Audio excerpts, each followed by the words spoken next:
Perintah yang paling utama kan 3.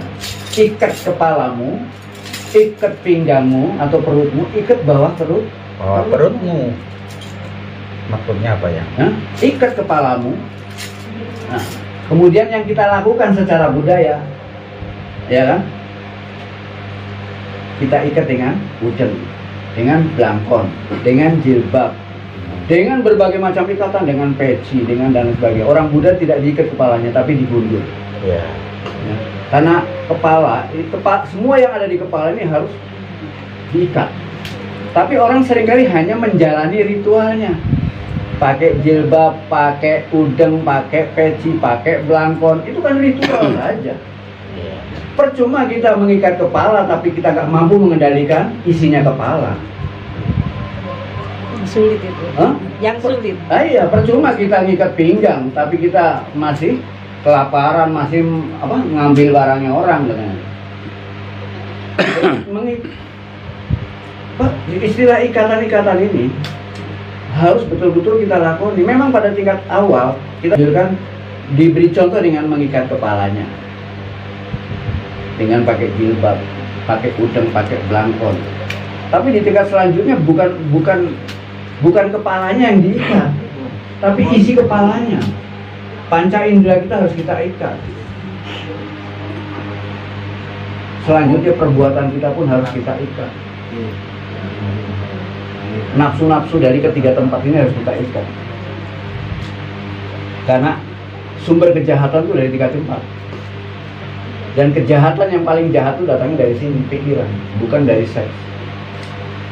Tapi seringkali orang menempatkan seks sebagai kejahatan utama, salah.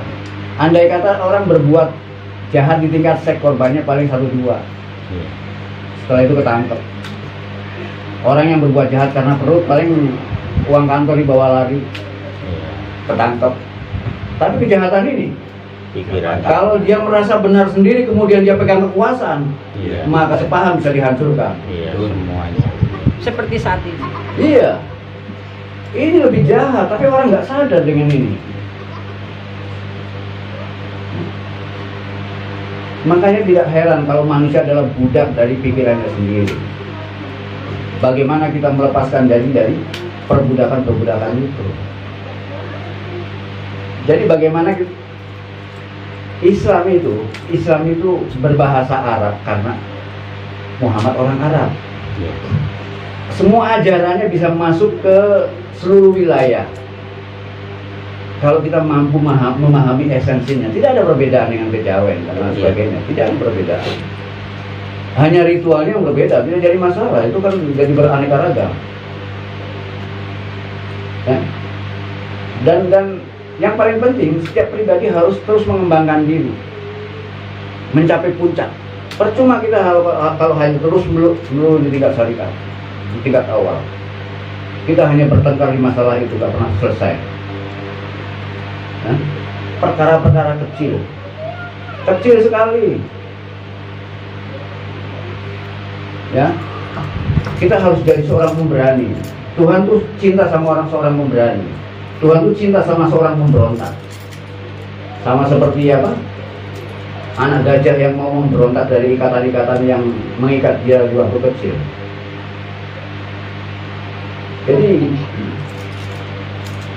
harus lepas dari masalah-masalah itu, dan kita lepaskan yang namanya ini benar itu salah. Masing-masing kita harus mampu mencapai kebenaran itu dengan pengalamannya sendiri, sampai ke tingkat mengalami. Selama orang-orang itu tidak menyakiti kita, ya sudah, nggak jadi masalah. Perbedaan pikiran, perbedaan itu nggak jadi masalah. Begitu saja, udah. Slow.